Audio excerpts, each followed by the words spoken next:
This is the Ridwanullah show. Jazakallah khair, Brother Ismail, for accepting the invitation to be on the Ridwanullah show. Thank you for having me. Yeah, Alhamdulillah. How was your day otherwise? Spent with family? Yeah, it's actually I don't even think I need that headphone. It was pretty good. Obviously a day off from Yeah, work, so I will definitely enjoy that. So I can't complain. absolutely. Alhamdulillah. Alhamdulillah. That's good, man. So, there's definitely a few things that we want to talk about. I think, the situation with Abdi Iftin, the Somali Cowboy has been something that's on the forefront. So we'll dive into that. Also, Trump's comments, and I believe something that is very important that you're pushing on the forefront is the Somali narrative that we spoke about. So I'm hoping to get a little bit more into that to try to understand that a little bit better. Bismillah. Yeah, definitely. We will tackle it all. Inshallah. I think your video just went away. I don't know if you can Yeah, see that I on your. I I try to just give me a minute. I try to actually.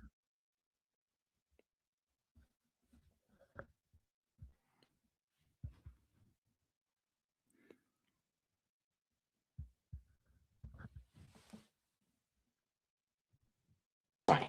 Uh, okay, we good to go. Yeah. All right, let's just do it. All right. I'm gonna Inshallah. worry about that later on. I mean, I can Okay. show you. Okay. Sounds good. So, um, before we dive in, just a couple of bullet points on Ismail Warsame. I wouldn't do him justice, but I'll try the best that I can. He's a risk manager at a major company, a dedicated father, a content creator, as well as an avid traveler, and just like so much more into building different brands and things of that nature. So he's well versed in that capacity as well. So these are just bullet points. I'm pretty sure there's a lot more details to it than that, but just wanted to give you that introduction. I appreciate your time. So just so we can have like a broad view, what's been this situation with the Trump's comments, Abdi Iftin situation, and just the Somali narrative. If you can just touch on it on a higher level, and then we're gonna unpack that, inshallah. Yeah, so let's start one thing at a time. So obviously, ever since Donald Trump made that notorious comments, Yeah. continued actually comments, Somalis are garbage or what have you, or they're not worthy to be here. Mm-hmm. It became almost like this a firestorm. I mean, everywhere you go, people that you talk to, everyone is talking about it. At least that's how it feels like being a Somali also. So that's kind of being something we've been putting out fires. So that's just the rhetorical side of things. But there's also actual real life impacts because he canceled TPS, temporary protected status, for Somali people. Yeah. I mean, the goal was to basically target everybody. I mean, obviously, it's about 700 people, but that's still significant because that's kind of giving enforcement or immigration enforcements to kind of profile Somalis. And in fact, the courts have upheld that.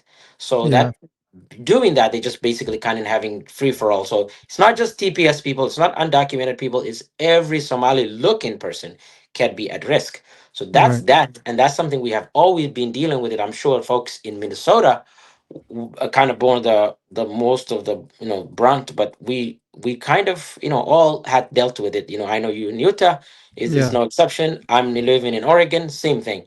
So Mm-hmm. that's that. And then to make matters worse, we've got one of our own, somebody Yeah. who's oh, okay, sorry, my car's alarm has been triggered, so I have to.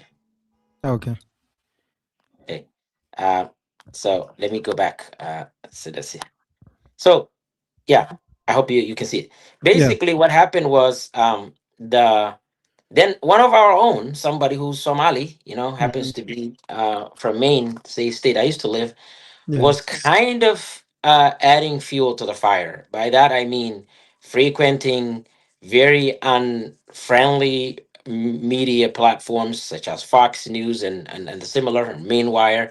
Yeah. And that's the person that happened to be Abdi Iftin, or some people call him Somali Cowboy, and basically just giving them red meat, everything that they wanted to hear, everything Mm. that these right wing folks were saying about us for Right. decades, right? Nothing really new, but they're basically using someone with our face or Somali face Right. to kind of do their own dirty work. So that's the part that really is the hardest. And Yeah. I, along other folks, pushed back. And when we did that, we were kind of um, you know met with, largely, I would say, most people know, but there are a few people that thought that we were, um erroneously, they thought that we were going after him for his particular clan, or some Yeah. people even thought that people were jealous of his quote unquote accomplishments, or whatever that is. So all of these things, of course, are nonsense, because we have Yeah. actual material reasons, not necessarily based on who he is. So that's, in a nutshell, the whole controversy. So Yeah. I wanted to correct that narrative, and that's something that I was experienced in the past, because it's not enough to just say we're not garbage, right? Right. You have to Right. tell people. I learned this the hard way during the uh, Bush administration. We used to say Muslims are not terrorists, Muslims are not that. We at some Mm. point decided we're going to say Muslims are this, Muslims are generous, Muslims are, peaceful, Yeah. Muslims are contributing members of society, Muslims are this. So, same kind of logic. I decided to say Somali excellence. What a better way. Now it looks like all the haters are looking at it, and now they're debating Somali excellence. Yeah. That's a good debate I want to have. I want Right. to have a debate about Somali excellence, and how far it is, and how wide is it, and how diverse it is. That's the kind of conversation I want to have. Yeah. So what I'm hearing is like through your experience, instead of fighting the narrative that they're putting out there, create your own narrative and try to push that along as well. So yeah, I did notice a lot of the Somali excellence that you have been pushing through your social media and your platform, mashallah. And I think you've hit record numbers in terms of engagement since these comments have come about, and MAG has been targeting you as well. So I guess, how has the pushing of the Somali excellence been for you, and how is that received publicly? So again, what I realized is that my viewership has about tripled. Right Okay. now, I used to be around 3 to 4 million tops a month, Yeah. viewers. Right now, it passed 12 million. So clearly, it tripled at minimum, right? And I would say more than half of that is probably coming from MAGA traffic. Okay. So I was like, now that I have their attention, let me borrow Donald Trump himself's favorite phrase. Thank you for your attention to this matter. I Yeah. decided to just say, like, okay, you're going to be hearing a lot of Somali excellence. And I know some people it might change some people's mind, but but I don't care at this point. I'm just gonna put it out there. So Yeah. let them debate that. So right now they're debating, like, anywhere from, like, one of my favorite ones, not favorite, but one of the craziest one was, I put out a Somali American military officer, a commander to be exact, and some of these MAGA people were like, "Oh, he's a DEI, right? Mm. And how can he not show? How did he get there?" I'm like, dude, the person. First of all, not only is he most qualified for the job, but he has a degrees from, like, variety of amazing programs, including Stanford. I'm like, do you Yeah. guys even know where Stanford is? And they were like, oh no, well, no. But okay, apart from being an engineer and this and that and that, and they just listed all the things. What else did you do? I'm like, dude, do you even Yeah. hear yourself? So that's not all of it. And then I put out another one.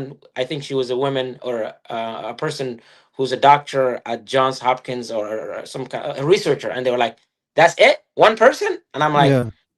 um, "I hope you have." I said, "I hope you have a good attention span, because I'm going to be bombarding you with a lot of things. This is just the beginning." So I was like, "Thank you for your attention to this matter." So that's kind of where I was.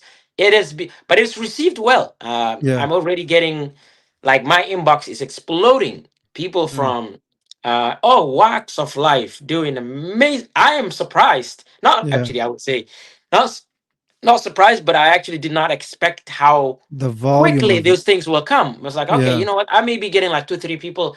I'll be doing that, but I'm like, I ended up doing like 6 or 7 in one day, and then I'm probably going to be doing that every day as much as I can keep up with it. Mm. Yeah, I think that the work is necessary, especially now that we have somebody like you who is pushing the positive narrative instead of the opposite of that. So that's an important factor of it. So going back to the situation with Abdi Iftin, I'm trying to understand. So I think from your content, I've been learning a lot more about the situation and how things have been going along with him. So did he write this book before the whole Trump comment, or was it happening after, or how did that come about, or what was the Yeah, order of that? yeah. So there are different things that I want to put things in perspective. Yeah. So Abdi Iftin wrote a book, or at least co-authored a book. I mean, years back before. I mean, the during the first time of Trump, during first Trump administration. Actually, let's put it Okay. that way. Okay. And that book was pretty bizarre as far as Somalis are concerned. Right. It was at best exaggerated, at worst like blatantly lies. I mean, they range from some very easy to debunk things that are not consistent with Somali culture, like uh, people that are in their 40s, women who are being in their 40s being circumcised. That doesn't really happen in Somali culture. Even the ones that, obviously, to like things like imams forcing people to go pray. I mean, that Yeah. doesn't happen. We live in America. I mean, I'm sure you've lived pretty much your whole life in America. I don't think you've seen any occasion where an imam would force and people to drag out of their house. That doesn't happen. And then Right. he also talked about his own roommates, that they didn't speak English, they didn't assimilate, they didn't do this. He used the word assimilate a lot. Yeah. Obviously, that's not something we tend to take it lightly. Right. We don't want to assimilate. If anything, if the goal is for us to integrate and pick up the language and be productive members of society, by all means, we all love Right. that.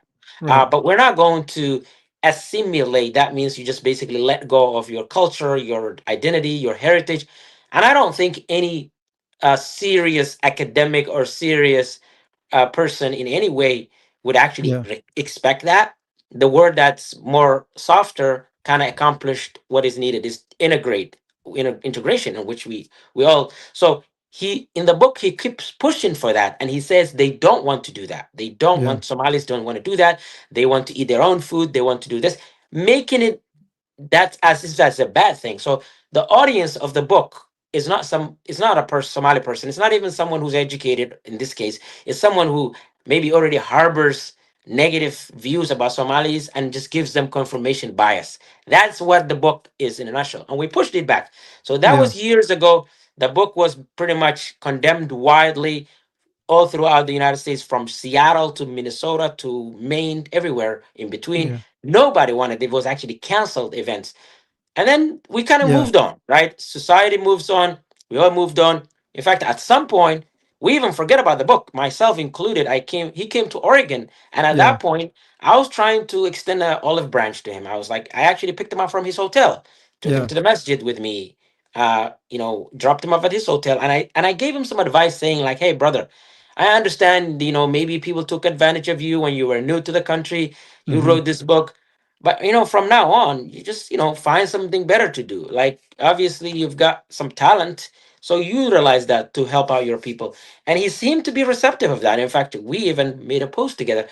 Going Yeah. back a few years later, he's right back to where he was. He started attacking people, making up lies, and I just ended up like approaching him again, like, "What's up, brother? What's happening, man?" And Yeah. he was like, "No." So apparently, he still he still held some animosity towards the very people that he wrote the book about. And then that ended up spilling over to me, because I couldn't just let go. I was like, hey, I was just a concerned citizen, another Somali person. What you were doing was not right. And I had a platform. These other folks did not, but Yeah. even though they were very highly qualified individuals running businesses, doing amazing work, highly qualified positions, whether in academia or otherwise. So I could not just let them be disrespected, as well as the entire community that basically made me. I mean, I Yeah. was in Maine. I was a Mainer at the time, right? I mean, Yeah. years back.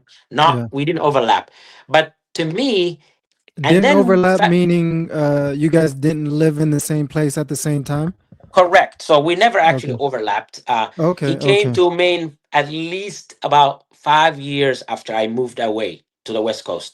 Okay. So, but you know, like, but he ran into a lot of my old friends. So it's kind of like, you know, someone moves into your old neighborhood, Yeah, you they start hear hearing about you about all him the and then time. he All hears my about you. fingerprints are there. Yeah. Yeah. Yeah. Uh, but but fast forward to today. Mhm. Then what happened was the other reason that this kind of got ignited is I think he gave two very problematic podcast interviews. One to a person named Steve Robinson, who Mhm. is the chief editor of Mainwire. Mainwire is a very right wing, very anti Somali. If you go to their media or social media platforms, it Yeah. is nothing. Almost 80% of their contents are Somalis that, fraud, this, that. Everything that Somalis do, they multiply by 1,000, and they put all kinds of lies and everything, and non-factual things, and they try to sell it. So Yeah. that's the person he gave an interview, and he was basically set up, or at least he appeared to have been set up to just repeat the same talking points. And then from there was a lot of outcry, there was a lot of pushback. He pivots to even worse place, which was Will Kane from Fox News. And then at that point, it became very, very obvious to a lot of people Mainstream, that yeah.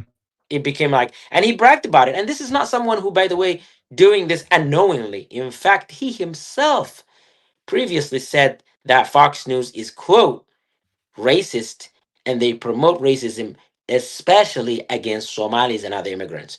So going there, he knew well what he was getting into. And Yeah. maybe at that point, he was like, let me just show them. And he actually said that. So it's not like controversial. Everybody can fact check me on this. In fact, I made a video about him on TikTok, basically showing his words against his words, saying on one hand, Fox News is anti-Somali, bigoted, Yeah. racist platform, and another one saying it's number one and it's great and I'm here, I'm so proud of it. So I'm like, which one is it? You either proud of going to the most hateful platform and spewing lies that they like, Yeah. or you, I mean, it's just it's so that's kind of what it is. It's nothing individual. But one thing that really bothered me personally, all Yeah. of these things are just on its own, is that the fact that some people thought, especially when he used the clan card or the Kabil Yeah. card, some Yeah. people thought that was real. So um, and that's obviously not true. I mean, if you want to get deeper into that, we can get into it. But Yeah. you might be actually the relevant person to explore that. That I mean, in thought in general, I mean, yeah, that is something that we can dive a little bit into. So, how long after the back and forth between you two did the clan issue come about? Was that always in the forefront of it, or did it come up like towards the end of the back and forth? So it's actually interestingly, it came out very, very end. In fact, he used other Okay. cards in the past. One of the favorite cards that he used, which was really interesting, was I was non-Somali, I was Oromo, and I was anti-Somali. At some point, I mean, from time to Yeah. time, somebody calls me, "Hey, you the Oromo guy." They call it the word Yeah. like and I'm like, and I just laugh because I mean, no, first of all, I'm not Oromo. Right. Secondly, what if I was? I mean, Oromos are good people. They're our neighbors. Yeah. They're some of the closest people to Somalis. Very much share a lot of our things. They're Muslims largely and all that stuff. So I don't think Oromo is an insult, but he used it that way and he brainwashed a lot of people. And then moving on, because that card now is no longer active, he Yeah. ended up saying, I hated people from who are from who speak Afmai, or who are Rahanwain, or I mean things that are obviously not true, because I happen to have a lot of people in my Oregon community happen to be from people from Yeah. those regions. So it just, that's, you yourself, I know, you told me before that your Afmai is your first language, or your Yeah. native tongue. Yeah. So clearly, Have you sensed any kind of animosity that I have showed you because of it? No, I mean, actually, I've sensed the opposite of animosity, right? It was mainly you not only acknowledge where my tribe, you went out of your way to appreciate it and talk to me about so many different elements of my people and how we were I'm not really into, obviously, the whole tribe situation and everything, but as far as my experience has not been nothing but good and yeah, gracious interaction between us in terms of you knowing where I'm from and things of that nature. So if I've ever sensed anything of that nature, I would have definitely made that clear, and we would have moved forward past it. But in terms of tribalist, never have that sense. It was actually on the opposite end of that, alhamdulillah. yeah. So to me, there's one thing I've actually learned. There are people that don't involve or get into those things, and I totally respect that. One of the things I actually do, as someone who actually learned a lot about anthropology or others, Yeah, it's really important to acknowledge people's heritage and that. So with that, I actually like Somali has two main dialects. I know they have all kinds of different accents. One is yeah, still called Mai, and one is called Mahatiri, right? There's right, obviously differences, regions. I happen to speak the one that's Mahatiri, but I've always had huge appreciation for Mai.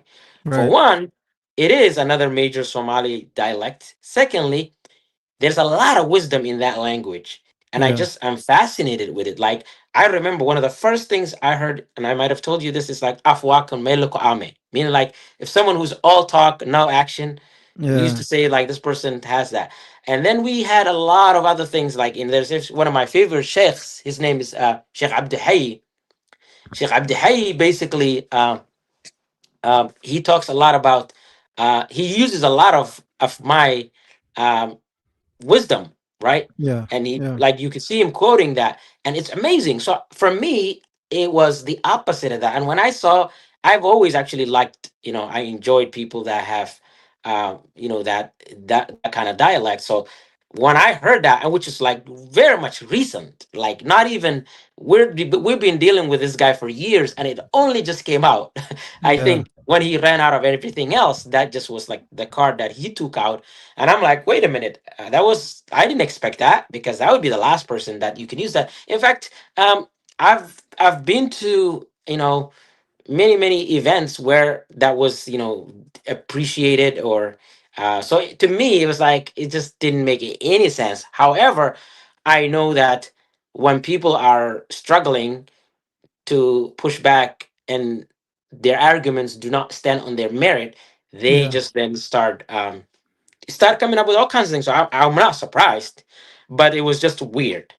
yeah. And so it seems like you guys had plenty of interaction online. How many interactions have you guys had in person and kind of a sit down? Is it just Uh, that one time? Was it in yeah. Oregon? So just going back, if you want me to tell you, so basically, I've never met him, this guy, until his roommates introduced me. Okay. Not even at that point. So I've never met him in person. It was never really like I said, we never overlapped living in Maine. So one of his roommates calls me and says, "Hey, my roommate wrote a book, and he wants to come to Oregon." At the time, I was working at the university, and he's like, "You know what? If he ever comes around that, and a lot of universities, they like books and hosting authors." So he says, if there is a way, please welcome him. I was like, "Yeah, sure, of course. Why not? Why wouldn't I? A Somali person Yeah. wrote a book." I had no idea about what the book was about at the time, and neither did he, the roommate. So Okay. the So this roommate. is more on a general level. Here's a Somali Yeah, author. How can we help him push his book? yeah. So he was basically advocating. This is another thing, because even now, the same people that are saying I am Kabiliste, I'm going after him because of his clan, they're also actually saying the same thing about the roommate, and all the roommates. By the way, there were three roommates: Awil, Yusuf, and Abdullah, Dr. Yeah. Abdullah. Yeah. So these three people, at least two of them, actually, Yusuf also counted me. So two of them were advocating actively for me to host him, or to basically help him promote his book. And Yeah. I agreed. right? Right. That Right. point, at that point, I never even interacted with Abdi Iftin. It Hmm. was all through. And then they called me two months or something like that later, and they were like, "Hold on, do not promote that book because there's an entire chapter, I believe, chapter 16 or something, is dedicated to us." Right. And what do you? I was like, "What do you mean?" They were like, Like "We're dedicated gonna in a positive way. I'm thinking you're assuming. in a negative way," Yeah. and But they initially, sent. did you think it was in a positive way when they said that whole Yeah, chapter was remember, I mean, dedicated to it us? was. I didn't think it was positive because they were really mad. So Oh, I okay. said Just the from, energy they were giving you. but I almost found it hard to believe. I mean, to the point I was like, "Well, send me what you're talking about," and Yeah. they did, and they sent me excerpts, and this like just in a nutshell, those excerpts were basically saying I am basically I am I mean he was saying that he was the only one who was Americanized who was willing to be Americanized. They Yeah. were not. They did not speak English. They did not have good jobs. They lived paycheck to paycheck. Yeah. They did not want to be part of this country. They lived in their little cocoon. I mean, all the things that you hear now from right wing, from MAGA, Yeah. everything almost word by for word was coming in that book, and they was talking about his roommates. So interestingly, there was like another trip that I had. It wasn't for them. I flew to Maine Okay. and I met the roommates, all three of them, and I After this sat with fact. after the fact. And I was like, "Hey, you guys, I heard you guys don't speak English. So, Bill, speak to me in English." And they did. One of them actually was kind of say, well, like his English was almost like, was not almost, was his first language. Yeah. Because basically, and he was an athlete. That's Awil. Mm. Yeah. Abdullahi, Dr. Abdullahi, he was the executive director of a very large nonprofit that had more than 100 employees, right? Yeah. Yeah. Most of them, by the way, majority non-Somalis, including Abdi Iftin himself, because he actually Yeah. ended up firing him because obviously someone that's fighting with you, you're not gonna be hiring. Anyways, so Yeah. long story short, and the picture that was portrayed about them in the book and who they were very different. Yusuf, by the way, right now is the state of Maine legislator. So Mm. he's an elected official. I mean, you can Yeah. only imagine these guys, they had amazing trajectory. All of them were like who you would think to be proud of, not people that what he made them look like in the book. And he used them all their real first names. He didn't use their last name. So his argument was, who's gonna know? I Mm. only use your first names. I'm like, okay, if I have Yeah. roommates and I use their first names, people Yeah. know who It's they pretty are, obvious. right? It's Yeah. very obvious. So he Yeah. did not back down. Long story short, so that's kind of how it started out. And that book, along with other work that he's been doing recently, like collaborating with Mainwire, collaborating with Fox News, and even during one of the podcast interviews, uh, Steve Robinson actually acknowledged. I don't know why he was acknowledging that information that was transmitted to him through him, but from originated from Abdi Iftin actually reached Matt Walsh, and what Matt Walsh said about Somalis was actually direct result of whatever Abdi Iftin said. So any Somali person now who reads, who who watches anything knows how incredibly anti-Somali and xenophobic Matt Walsh was. He was the Yeah. guy who was talking, moving from Somalis having low IQ to Somalis not contributing to the tax base, to all kinds of things. A lot of it can be traced back to Abdi Iftin. So it's not about the guy that we are fighting. It's about the work that he's doing, or the I would say the lies that he's pushing. Even before this, like the talking points that these media personalities were using his points in the book before the whole Trump situation.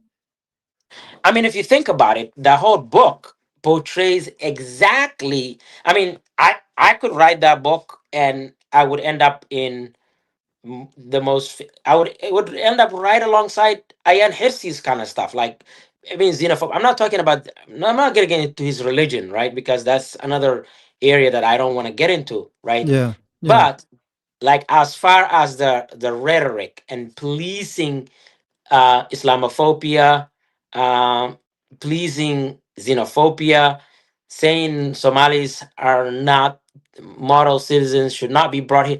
All of that are in the book. Yeah. And then the book itself, it actually promotes the concept, this abstract concept of America being pure and perfect, and Americans being the best. Again, we all love America. Obviously, we are Americans, Right. but we also understand that The America has a history and very troubling yeah. history, and he glosses over that. He doesn't ever say anything critical, not at all, never out loud. Yeah. The Yeah. other thing that's also interesting is when he speaks Somali, he actually softens a lot of those stances. When he speaks Somali, he's a little bit more patriotic Somali. He talks a lot about Ethiopia. He's very much like anti-Ethiopia in Somali. I've never seen him saying a one critical word about Ethiopia in English. So he does a lot of those like code switching, but in a not in a good way. Like he would move from one community, and when he's talking to the other community, he's basically saying sometimes the opposite of what he was saying to the other community. Yeah. Yeah. No, I mean that's a lot of details that I was not aware of, and one of the questions that's coming up for me right now is, do you believe Abdi Iftin is doing this because he actually believes what he is saying, or is he doing these for ulterior motives? So, I mean, I've worked with international students for many years, and one of the things I learned is when people move to any country or any community, they tend to have a honeymoon stage Yeah. where they only see what's right with that country, whatever that's right, they're enjoying that. I think he probably wrote that book somehow, sometime within that time frame, and Hmm. he kind of got stuck with it. I don't think he cannot possibly believe everything that's in that book, or even the things that he made it as his brand. And sometimes people create a brand and they're stuck with it. So Just kind I of don't playing really, with that narrative. yeah, I don't really, I personally don't think he believes any of it. I Yeah. mean, maybe at some point he might have, but at this point, I think it's just, to be honest with you, it's like it's a brand, it's selling to some people, and I'm just stuck with it. He just doesn't know how to get out. That's what I think. Yeah. And what would you say is his problem with you? Honestly, Because I've if seen you, a couple of videos that he did about you. So I'm pretty sure, yeah. you know. So this is the other thing that he does. Um, I mean, if people can go to his page and see. I'm not promoting, but obviously people will see. He tends to take as, like, let's say right now you're interviewing me. This Yeah. interview, Yeah. like, this goes probably close to an hour, whatever it is. We're discussing all kinds of things. Imagine someone just takes our picture snapshots Yeah. and then creates a narrative and says like Hussein Barbaar or Hussein was interviewing Ismail and they were talking about overthrowing the government of South Africa, Yeah. and then have pictures of South Africa's flag behind us and saying like, how dare these people are South African police should activate and demand these people to extradite to South Africa. That's kind of what he's doing. I mean, there was an interview that I gave a few years ago to one of very well known guy called Ayanle. Yeah. He has a big platform in Somalia, thousands, hundreds of thousands, sometimes millions of people watch him. I Yeah. gave him an interview about an incident that happened at the airport in Somalia where I was present. I I mean, I would say most transparent, and maybe even cost me some friends at the time because it was not the simplest thing. I basically spilled a lot of beans. I invite everybody to check that. It's my name, Ismail Warsame Hanolato, like Ayanla's thing. So it was Yeah. great. I was proud of it. I did not hold back. It was very clean, and I just talked about a potential disruption they wanted to do to Somali former Somali presidents, uh, and whatever. It was a political thing at the time.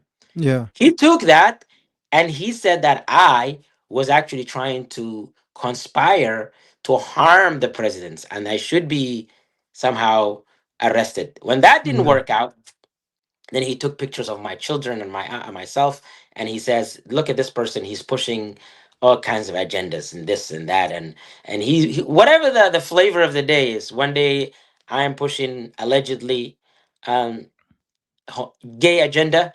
Another day I am a terrorist. Another Yeah. day I am tribalist. Another day, even he found a picture of me covered in mud because I went to the Dead Sea. I mean, the Dead Yeah. Sea is very much like has a lot of salt and a lot of mud and everything, and people use it for medicinal purposes. People do it for fun.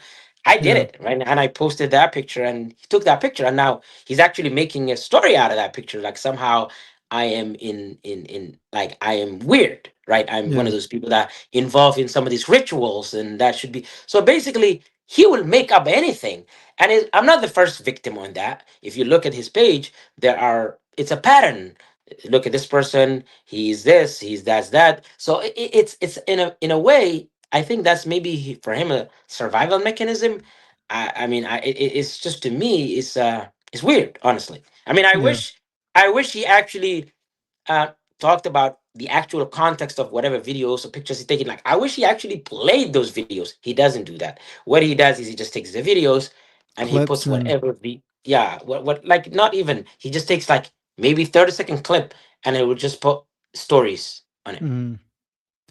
Yeah, so the other thing is right now it's clear to me that from what I've seen of the messages that he has given out and what you have put out as well is that he is pushing assimilation, and he's saying it's because of these reasons why these individuals, which are Somalians, are not assimilating. And then I'm hearing your side is we should be integrating, not assimilating. And you have the list of Somali excellence that shows the importance of integration. Now, I want to ask you a twofold question. What is the issue with why is assimilation a problem? I guess we'll start with that and then I'll follow up with the question after Yeah, that. Why is very good, assimilation a problem? very very good question. So here's the thing.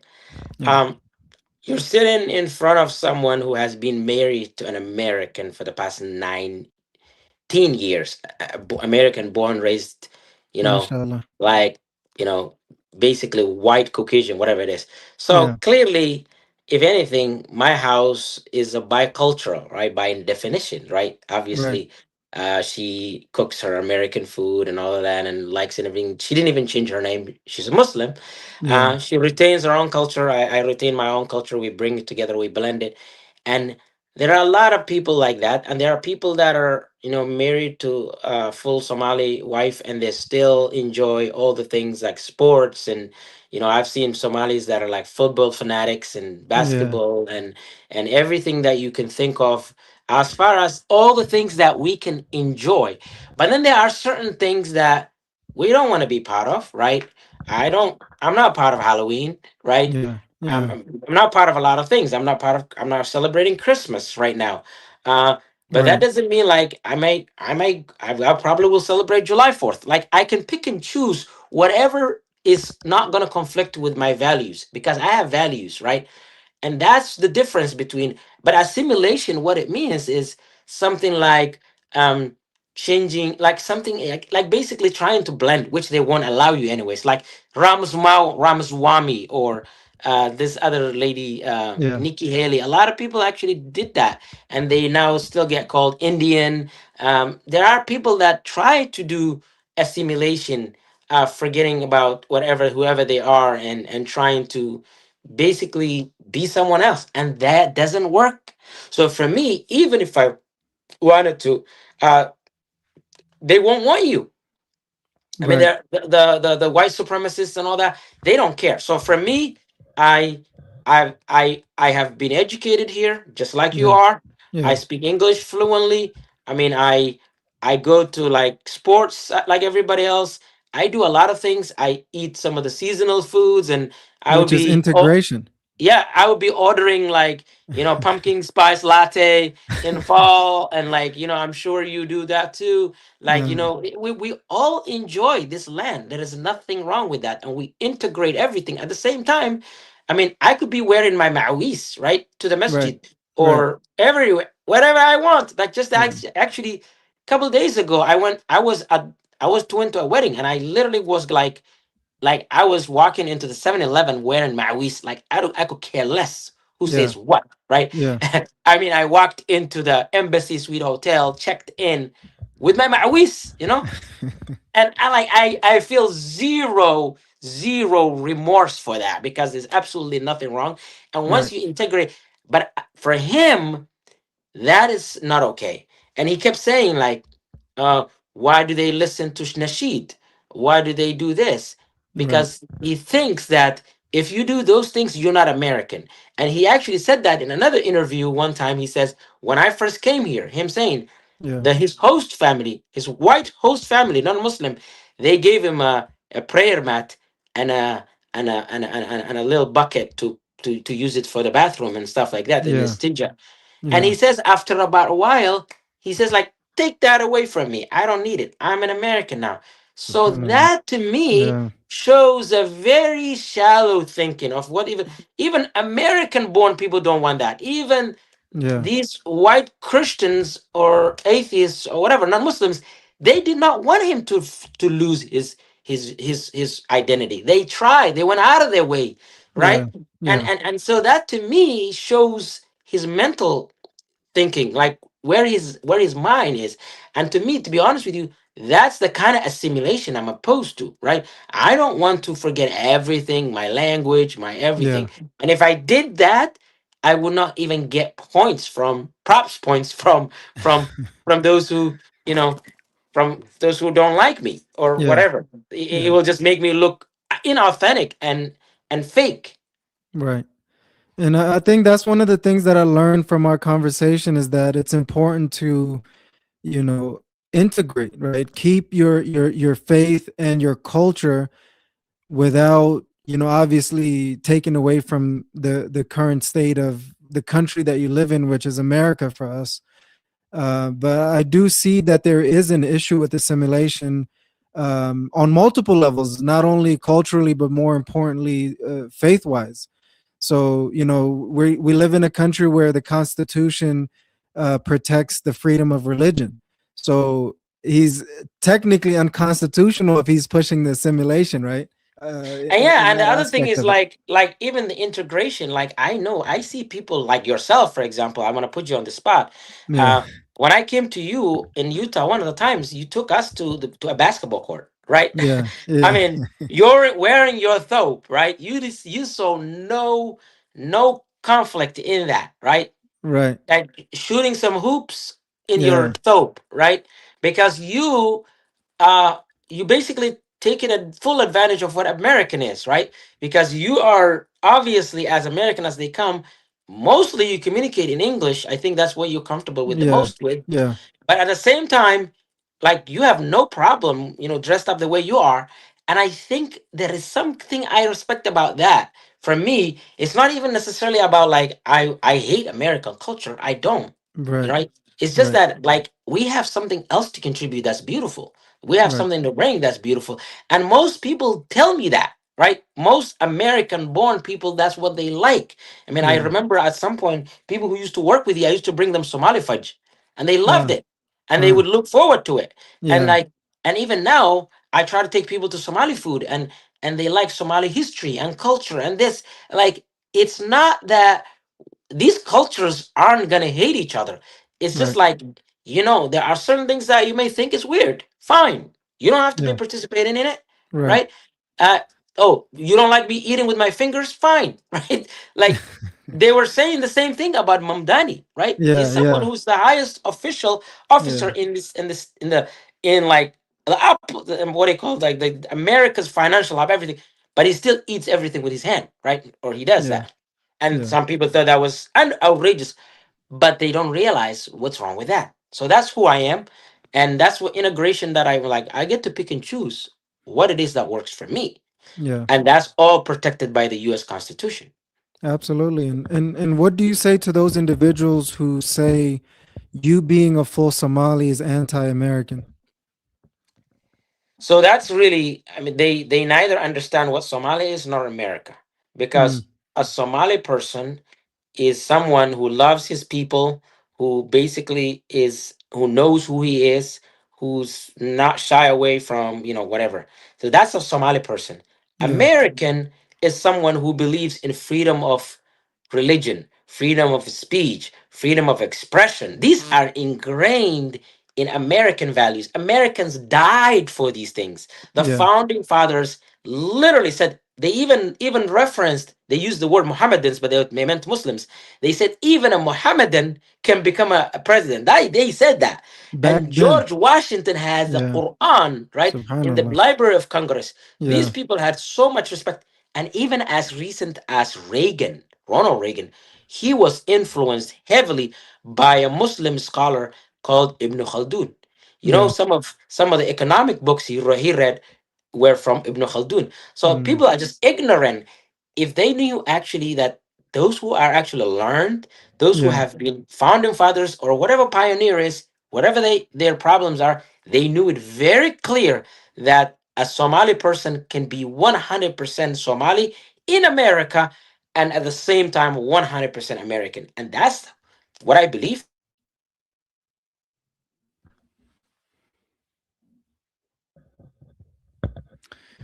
It looks like brother Ismail kind of lost connection. I'm not sure what's going on.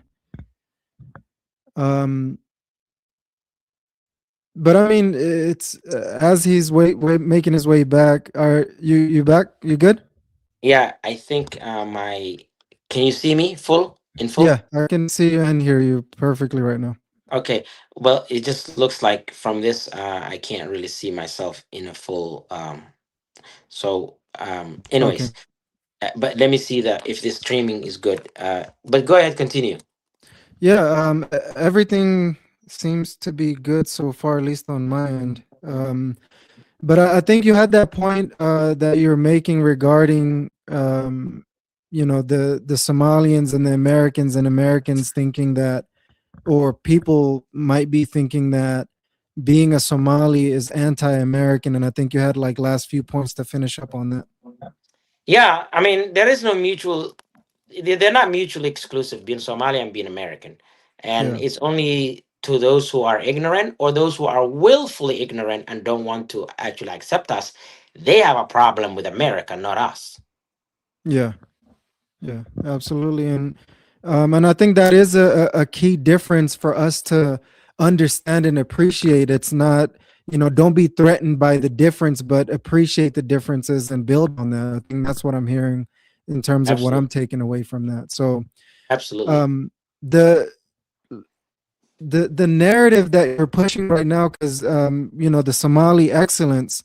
If I spend just a little bit of time on that, what has been the key takeaways from people's stories that you've been sharing? And I know you've mentioned a couple of things already, but what are the main lessons that stand out to you right now regarding that narrative that you're working on?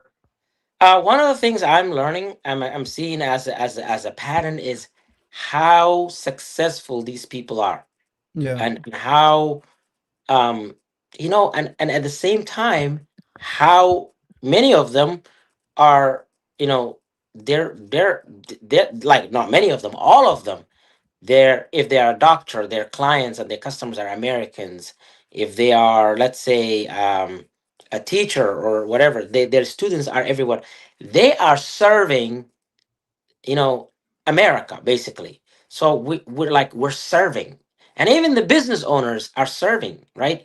I mean, like, I know Somalis have getting a bad rap now, Somali community, Somali business people, and I yeah, feel so bad for them because if you think about it, in Minnesota, places like that, I am told that Somalis heavily dominate the care industry, right?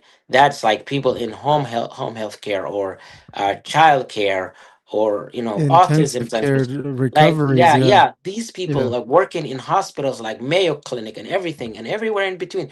So they are right now taking care of, it could be someone who's actually pretty racist, and they would end up in the hospital, and guess what, their nurse might be Somali. yeah. Right?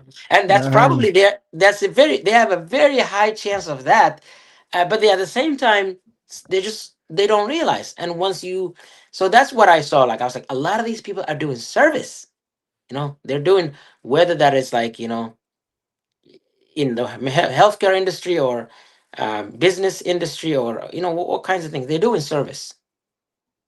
Yeah, and that's a way that the impact happens with the Somali community and the engagement with us being Americans, as well as the other Americans here as well.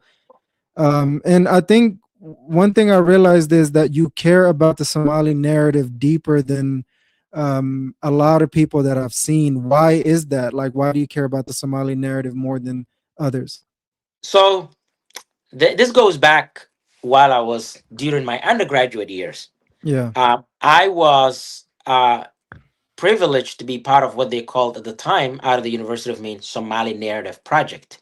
It was Okay. a 6 year project funded by grants, headed by four former University of Maine professors. And Yeah. they just basically had a very simple agenda. They just wanted to combat and change around negative stereotypes about our people. And at first, I'm not gonna lie, there was a number of Somali students, like three of us or four of us, and then we ended up growing to like five, six, seven.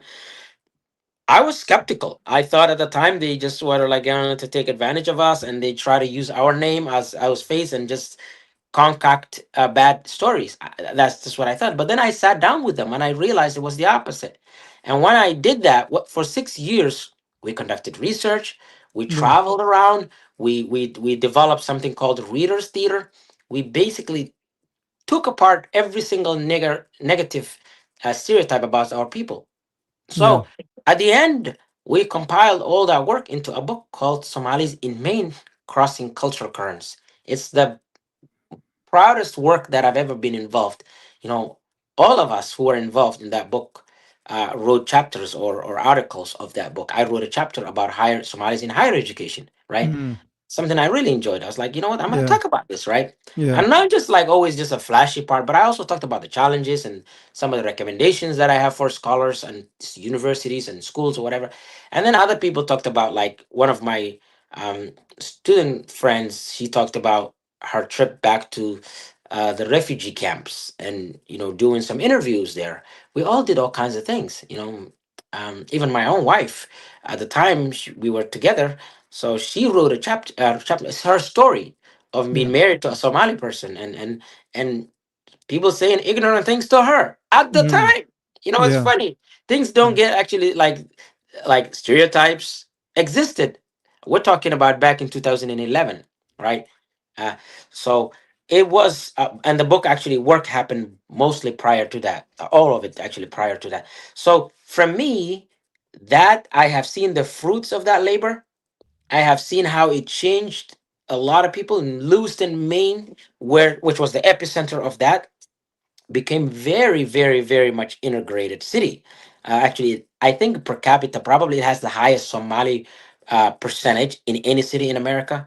Yeah. Something like at some point had like 30% Somali. Mm. I mean, there is no Mm. place in I know of that in America like that. And with that, they became all America city in 2007. Remember, Somalis first moved there in 2002 or 2001, and then the mayor wrote an open letter to Somali community in 2002 saying, "Stop moving to our city. We cannot accept you. You have exhausted us. We blah blah blah." Not only did Somalis come, they actually ended up reaching 30%. And with that, after years, and with a new mayor and all of that, and knew everything, the city became vibrant. The city became bounced back economically, culturally, everything. And 2020, 2007, the city won All America title. So again, continuing that, Yeah. eventually they actually the high school, Lewiston High School, won state championship soccer Mm. team. Uh, Yeah. Thanks to the Somali players, right? They had something like 10 or 11 Somali players. At some point, they had almost all but maybe one or two non-Somali. And they made it proud. They made the city proud. And they made, even to this day, you go to the main street of that city, very heavily Somali. Uh, a lot of actually Somali Bantu communities there. That's another thing that I would like to acknowledge. They became, Yeah. they actually became also farmers. You know, Mm. believe it or not, which is In not Maine. something that you could expect black people going to rural Maine becoming farmers, especially immigrants. They Yeah. did, and Yeah. they had their products was featured in farmers market and all that. So all of these amazing stories. I visited there last November, not last, yeah, like November 2024. I actually met those folks. So to me, it made a difference. And now I think it is a great tool if we tell our own story. You know what Chinua Achebe said, until the lions have their own story and historians, the tales of the hunt will always glorify the hunter, or shall always glorify that. Subhanallah. So Yeah. that Yeah. is what the essence of what I want to do. I want to tell my story and our story, because over time we're going to see those, we're going to internalize those, and we're going to see, oh yeah, we're great scientists. Oh, we sent a Tesla to orbit, which we did, right? One of Somali engineers, his name, Mohammed Noor, his name is written on that Tesla right now, Roadster, Elon Musk's own Tesla in orbit. How cool is that? Elon Musk, Yeah. I bet, doesn't even pay attention to that. He should know, right? But again, we're doing amazing work, right? Uh, One of the people that I featured, Imam Hussein Noor, right? Yeah. Amazing Yeah. I guy. know him very well He's too. one day he's in Sudan, the next day he's in like border of Gaza or something. He's in Doing a lot of everywhere. great humanitarian work. And right now he's in Mecca. Actually, I communicated with him today. He took MashaAllah. youth there, youth, Yeah. right, Yeah. during their school break. So that's the kind of people that we have, right?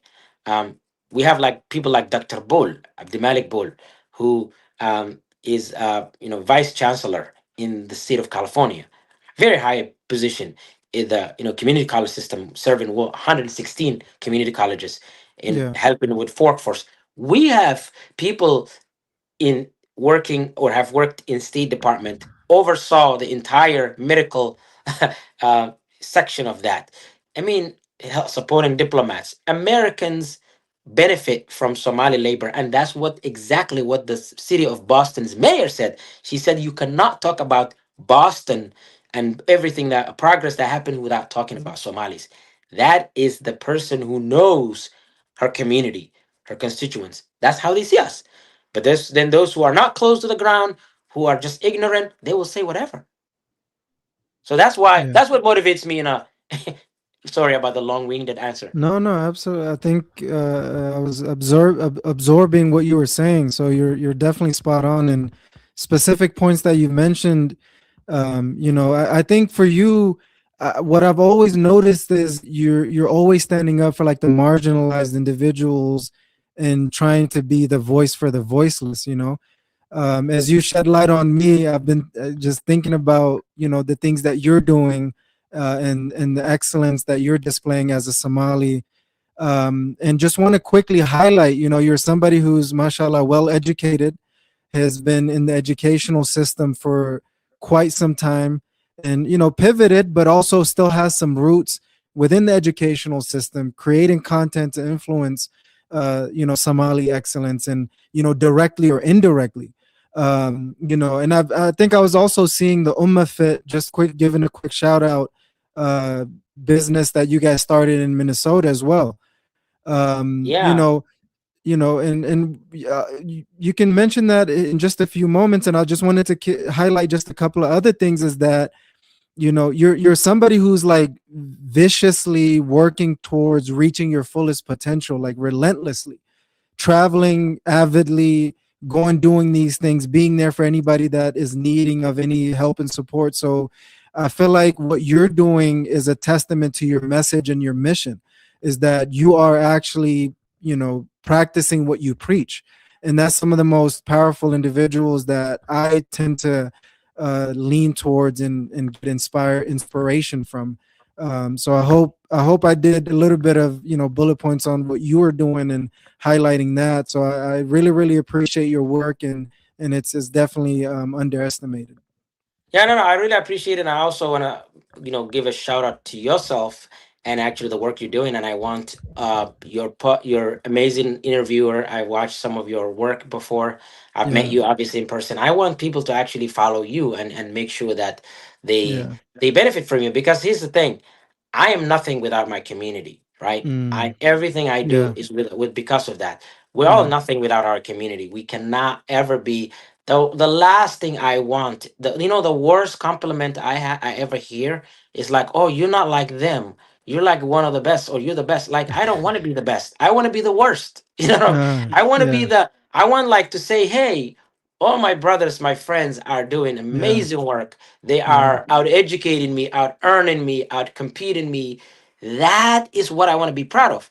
There yeah. are people that are the opposite, and that's the kind of thing that I actually don't want to be. Because once you become, there's a saying in Somali, "Farkaliget for madakdo," meaning So like one finger does not wash a face. right? Mm-hmm. So if you Mm-hmm. try to be, no matter how good you are, right? Yeah. There is an African concept called Ubuntu. I am because we are, right? Yeah. That's who we are. We are, like, and if you look at our deen, right? uh, we are like jismun wahid, like So, one body, right? yeah. إذا اشتكى منه عضو تداعى له سائر الجسد بالسهر والحمى. If Mm. one of your organs is Subhanallah. sick, the entire body should be coming Catches fever. together, Yeah. right? Will lose Yeah. sleep, right? Yeah. So that's the Yeah. thing. You cannot be chilling. I can't be chilling when I know my undocumented brothers, my TPS brothers and sisters are being threatened. I cannot just say, I'm gonna flash my passport. That Yeah. doesn't make me go to sleep. At some point, I was like very sad one night, like really sad, because I know there are fathers, there are mothers that have Yeah. been deported. Some of them, an imam died in captivity, right? Subhanallah. I Yeah. mean, how Yeah. can we relax when we see that? And that's the kind of thing that I mean, my own tax money is supporting that. And it's really sad to know that, even because you Yeah. and I are working hard, we're doing everything, we're supporting America, we're part of everything. But at the same time, people are targeted because they look like us. Meanwhile, others, like whether that's Epstein file or other things, are being let go, and Yeah. that's not fair, and that's not something we can accept. Yeah. No, I think that is definitely spot on, and kind of sense myself getting a little bit emotional as you're sharing those personal stories. It is something that we cannot just accept that narrative and things of that nature. So I really appreciate you being a voice for the voiceless or those who do not have a platform and utilizing your platform for good. And I know we're definitely coming up on time and we're done, but I think I do have just a couple of last minute questions I want to go over. But before we wrap up with those questions, are there anything else you wanted to say regarding the matter or otherwise that we probably haven't covered? No, I actually want to just basically say thank you very much, and I think what I will end with is this. Yeah, People will doubt you, they will push back against you, but at the end of the day, if you are trying to do the right thing, and if you are doing the right thing, either at some point they will come around, and even if they don't, it doesn't really matter. What matters is whether you are doing uh, whether you're doing the right thing, right? And honestly, when you're doing the right thing, you know it, right? We have this yeah, intrinsic yeah, fitra that yeah. if I'm transgressing about others, if I am taking advantage of others, deep down, I know. Right. And the opposite is true. Like if you give sadaqah, charity, if you stand up for the poor, for the weak, for this, you know you're going to go to sleep better. So I would Yeah, just say focus on doing the right thing. Don't worry about what people say. yeah, I know I have haters like yeah, crazy, but I also have 100 times people that are sending me amazing, encouraging videos, clips, everything, text messages. So, and I know that's life. So it is worth it. Advocacy is worth yeah, it, and yeah, Alhamdulillah. And I appreciate you giving me the platform and sharing this with others, and I'm gonna share it too. And yeah, I would say, let's support this brother, and he's doing great yeah. work, and I would like to see you do more of this. No, I definitely appreciate that, and the encouragement directly and indirectly is very valued. So I appreciate that. What is your message to those who are your haters? I will just say the fact that it's keep my work is keeping you alive. I mean, what do you call awake? Yeah, Is doing its job, because yeah, I want people that hate my community, whatever, trying to do harm, to know that we see you, we hmm, hold you accountable, and we are going to be fighting 10 times harder. we're no longer dormant. We are Jazakallah not khair. going to take it laying down, and Yeah, we are here to stay. We are here to contribute, and there's nothing you can do from us on us. powerful, powerful. What's your message to your supporters? I would say, Alhamdulillah, I really appreciate the people that, and in fact, I want to say there is nothing I can say that will actually do justice to how you show the love you show me, the trust that you have given me, the encouragements that you've given me. It Yeah, means a lot. And even if I don't get back to you in real time or right away, I do see it, I do appreciate it, and it keeps me sleep better at night. yeah. Alhamdulillah. Abdi Iftin is right in front of you right now. What's your message to him right now? I would say you're still alive, you're human. Toba is there. If you do dhulm, I would say, you know what? I know you're human. And one of the things about me is like, no matter, it's not about you, about me. It's about taking care of our people. So and you are one of those people, I actually sincerely, and this is not a joke, despite saying a lot of bad things about my family, despite, if you tomorrow throw everything away and join forces with us, I would have no problem. I Yeah. have dealt with people that have killed people. I've dealt with people Alhamdulillah. that have done all kinds of things, and they right the ship, and they did the right thing, and you know what? That's all that matters. So I would say, don't die in this path. Don't go too far in this path. Come back to your people. You need Yeah, them as much as they need you. definitely. And your message to Donald Trump.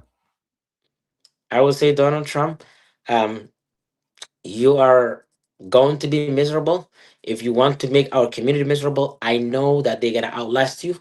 I know that this administration's power is numbered. The days are numbered, because come next year, which is few days from now, the midterms, inshallah, we will, power is going to move the swing, the pendulum is going to swing back, and people will vote according to their best interest. People that cannot afford grocery, people who are seeing others fairly targeted, they are going to vote, and we are going to Yeah. vote. And this is a democracy. Uh, I think we're going to prevail, and I think we're going to outlast whatever he throws at us. So yeah, I would Yeah. say we're going to outlast you, I think inshallah. that inshallah, and that's a strong message for the Somali community as well as the American community, and obviously Somali Americans. Last two questions is your message to the Americans. American people, I appreciate you. I think this country has given a lot to us, but we have given a lot back too. And I want people to know, we appreciate America, but America also largely either appreciates us or should appreciate us. Yeah, That's what I was going to say. We're not here as a burden, we're here as contributing members of society, and we will never accept to be identified with the worst of us, just like no community wants that. yeah, and that's more than fair, and that's how it should be. And I appreciate you sharing that message. Last but not least, our Somali people, right? Our Somalians here in America or abroad, especially here with the assault and everything else, the discrimination that we've been facing since the Trump's comments. You see people who've been devastated, as you mentioned, people who have kind of lost hope, and then there's people who kept up hope. So, what is your message to our Somalian people? I would say stay the course. I mean, Somali people, I see people like, um, taxi drivers putting food on the table, truck drivers, doctors, teachers, police officers, everyone who's here doing the right thing. I would just say continue being you. Don't worry about the haters. The haters, they can't really do anything about you. You're here, you exist. You don't owe your life to anybody but Allah. And I Mm, would just say, if people want to be ignorant, that's their problem. But I want to say, Somali people have defeated all kinds of things. We defeated hunger, we defeated war, we yeah, defeated yeah. colonialism. There is nothing that you can throw at us. And I would say, be proud, Somali, and there's nothing they can do. And know that you are Somali and you are honorable, and the worst of us do not define us. A nation of poets full of resilience. Thank you very much, Brother Ismail. This has been wonderful, man. I appreciate your patience with me with some of the repetitive questions. And, this is a little bit outside of my comfort zone. I'm trying to get used to it. This is in your comfort zone. But this has been phenomenal, man. I'm really, really happy that we got this opportunity. It's been more than a pleasure, bro. And anything I could do to help support whatever you got going on, let me know, bi'idhnillahi ta'ala. And I appreciate you sharing your audience with me, because I think you're at like what, 55 to 60K followers. So I'm a little fish in the big pond. Yeah, So I well, appreciate that. you've got the contents. I think people will Yeah. be amazed with what you do. So Yeah. great job. No, Continue doing the work. Follow this brother. You will learn a lot from him. nah, inshallah, I'm hoping to have you more on the show, especially in political commentatorship as well as other things. But this has been phenomenal, man. I know you said I was a little bit outside of my comfort zone, but that's where growth is, right? So I appreciate you Yeah, giving me that opportunity, man. we've got a lot to Really, talk really about. pleasure. Definitely, Yeah, inshallah. yeah. Inshallah, we'll definitely keep more in touch and connect more, man. Thank you very much. Thank you, brother. All right, assalamu alaikum wa rahmatullahi wa barakatuh.